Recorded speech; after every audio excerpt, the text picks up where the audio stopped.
All right, guys, welcome back into another PGA DFS video. My name is Polzin. Going to be getting into the Waste Management Phoenix Open Round 1 reaction, and then also the Round 2 Showdown Picks. Now, just starting off with the first round, kind of, I don't want to say went as expected because there are some stuff there that, leaves some to be desired. Mostly Charles Howell, for me personally. Charles Howell had a freaking 4 on one hole, and it really was the result of one bad drive. So really, and he's +4 on the round. So one bad drive is really costing him maybe the tournament. So that sucks there. And then really a value play, Wyndham Clark. Those are really the only two golfers that have kind of shot themselves out of the tournament. So other than that, it's going to be a fun cut sweat. And I think that's kind of going to be the theme for this week as well, because there are some bad chalk that was probably going to miss the cut. We'll have to see on that. But other than that, it's looking pretty good. And, let's just get right into what I mean kind of by some of the chalk. We'll look into that right now. So I'll have to zoom this out a little bit there so we can see it. But yeah, we'll look at it. So Aaron Wise was kind of, I don't want to say he was bad chalk, but I was kind of really shocked that he was a chalky option, if you will. 20% owned on a GPP slate, and let's see how high owned he was in cash. So that's what really gets me, because I could see where you'd want to take the risk in GPPs because, well, he has had that ceiling upside, but in cash, he definitely wasn't a cash play. So I get it as a price point thing, strong, good golfer, at a cheap price point. But, course history wasn't there, wasn't exactly the best stat fit. Really, you're just chasing that strong recent form, kind of that name value at that price point. So, I didn't end up on him this week, so I'm kind of cheering against him. But once again, I did end up on Charles Howell at that same price point. I did end up on KH Lee and Brian Harmon as well, so in that same price point range. So, it will be interesting to see if he makes the cut. And kind of same for Taylor Gooch. Really, my thing this week was that I really just wanted to kind of go a either studs and duds approach or more of a balanced approach. And for me personally, I just couldn't end up on, I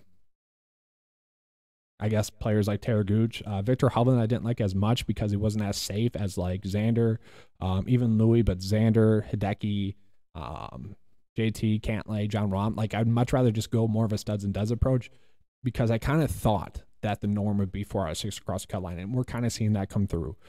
And with that, a couple of the duds are doing well. Cameron Young, who was a late ad, who I put on the write-up as an alternate, and I'm like, I think he's going to make the field, and if he is, he's like the top value for us. Didn't want anybody going crazy with it. Like, don't go crazy with it. But in this does and does build, I really like that. Put that in the Discord chat as well, so the 9 to 5 chat there as well. So hopefully that comes through. Martin Laird playing well. Nate Lashley maybe will make the cut. James Hahn. James Hahn's an interesting one. He'll be someone I bring up for the showdown slate. So.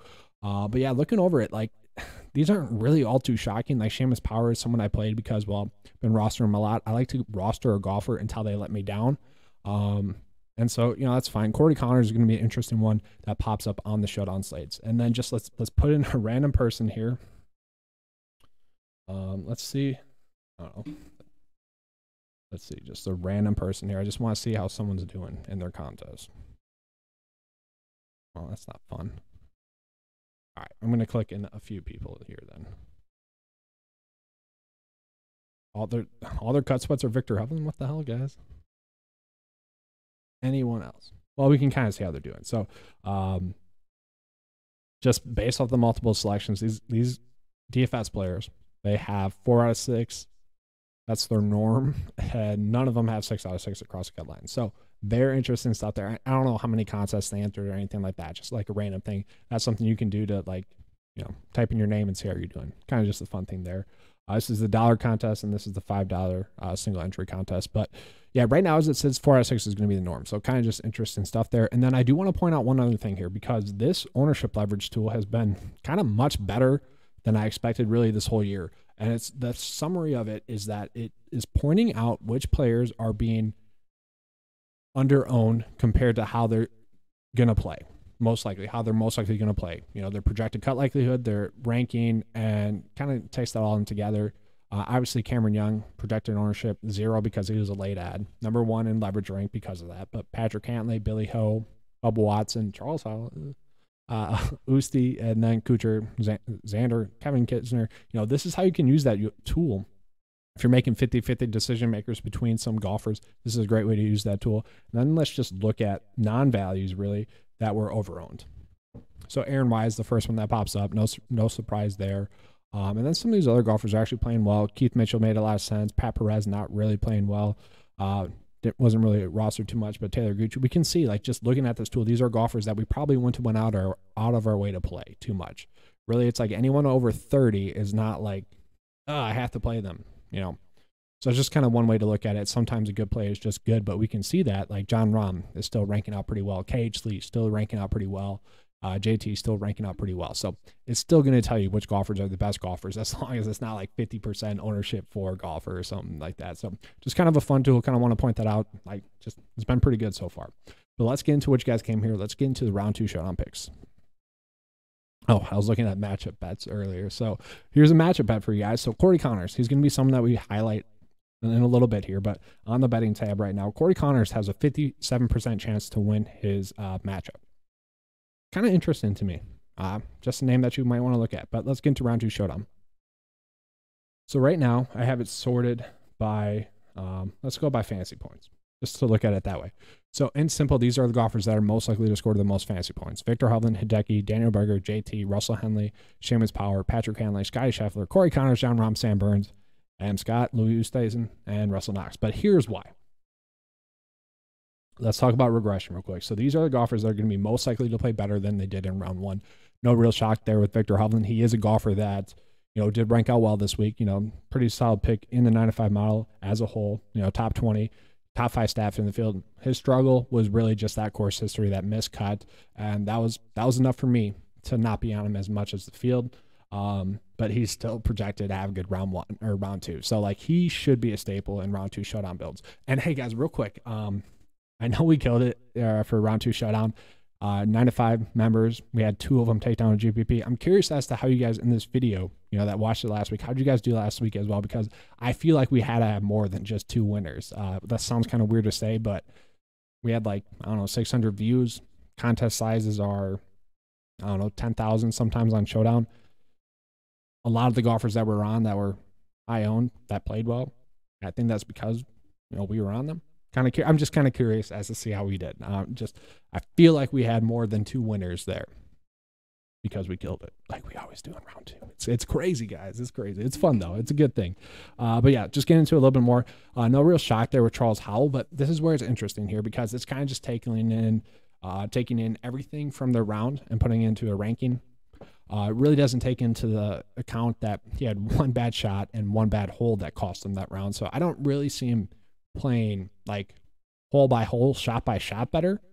But is he going to have a +4 round? No. Or a +4 hole? No. That is very unlikely. So yeah, he is going to play better than he did in round 1. But is he going to help you out in showdowns? I don't really know. And that's kind of where this ranking here for round 2 is coming in. 22nd best pick in round 2 Showdown, which isn't bad, but it's not like number 2. You know, this is just the golfers that are most likely to play better. And sometimes they can go really low.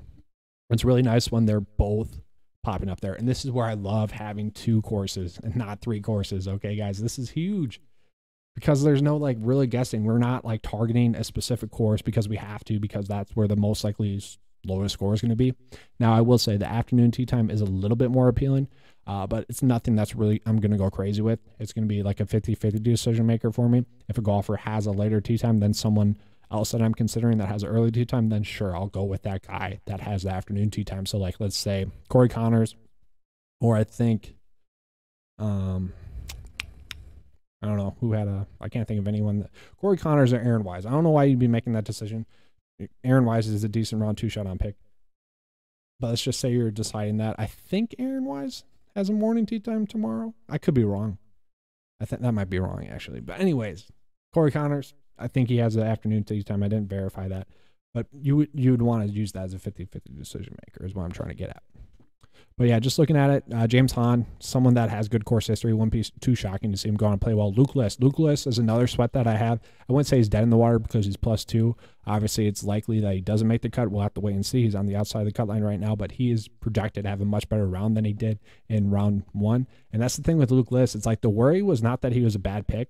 It's these golfers coming off of a win, and that's like why I said to fade Victor Hovland, because I thought that, you know, coming off of a win, like kind of, I don't know, just like a weird win, having to travel and whatnot, I just didn't want to be on him.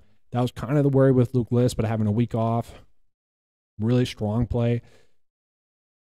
I liked him. So we'll have to wait and see on that one. That's going to be interesting. Overall, it doesn't rank out as the best round 2 showdown pick, though. Or does he?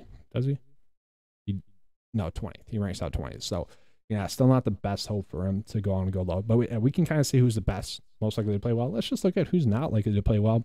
A lot of these times they're going to be bad golfers that either had a decent round or had a really good round. And so these guys are always low, value plays that are just not projected to do well. So that just always typically makes sense. But let's tell you guys who is most likely to play well. I mean, I should have led off with this, guys. So round 1 is not done yet. So this data isn't full. It's not complete yet. So the data is finalized once the rounds are completed because it's going after kind of the average of that round. So once it's finalized, then it's all locked in. So this could be adjusted slightly here for it, but I think most of the golfers are in. I think like 95% of the golfers are in, so we should be good to go.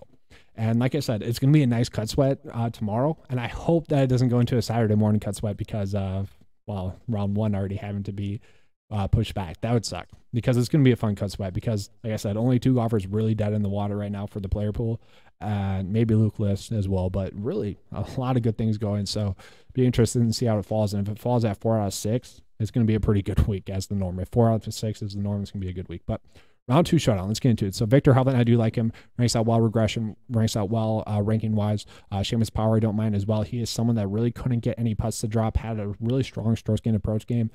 Corey Connors kind of had a hit-or-miss day, but I think he's going to bounce back. He kind of bounced back there at the end. Corey Connors has been really interesting. I put on the 9-5 write-up. I was worried about Corey Connors in the first round. I said, hey, if Corey Connors goes out and has a good first round, he's going to be a strong play. He's really going to have a great round. But he has been struggling in the last 2 round 1s for some reason or another. I don't know if he changed like his routine or something, but for some reason or not, he's been struggling in round 1. But the fact that he's like only +1, that tells me he could be a good pick in round 2. So I do like that as well. Russell Henley. Russell Henley had a very Russell Henley-esque type of round 1. Start off 2 birdies. Went on a bogey streak. I think it was like 6 out of 5 holes he had a bogey. And then he went on another birdie streak, made 3 birdies in a row, I think. So that's the Russell Henley experience there. No real shock there. He is such a hit-or-miss guy each and every week.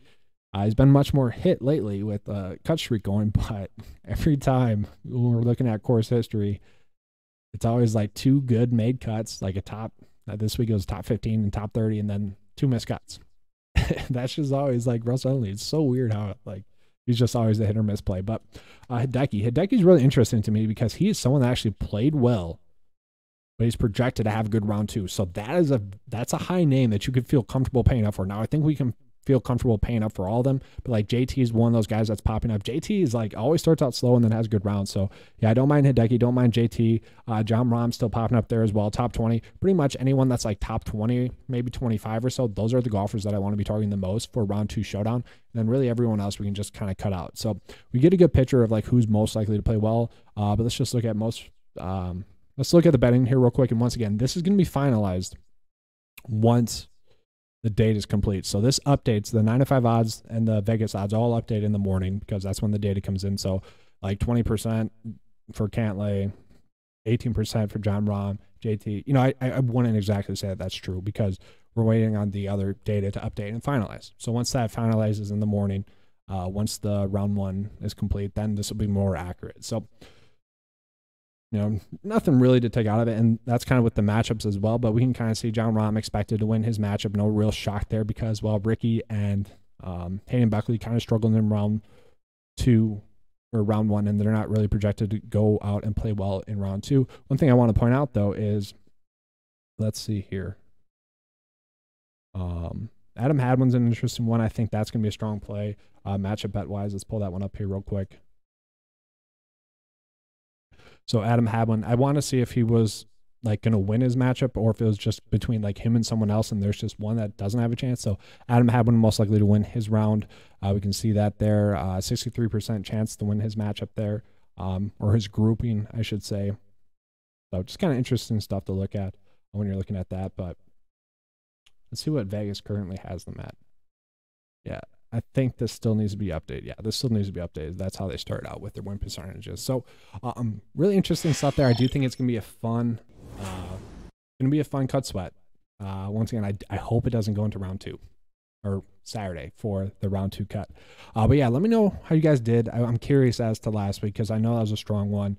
A lot of our golfers were chalky, but they were good plays. So curious as to see what that was. But hopefully you guys enjoyed this video. If you did, please give me a like and subscribe. I know that was stupid, but please give me a like and subscribe. And as always, guys, keep cashing.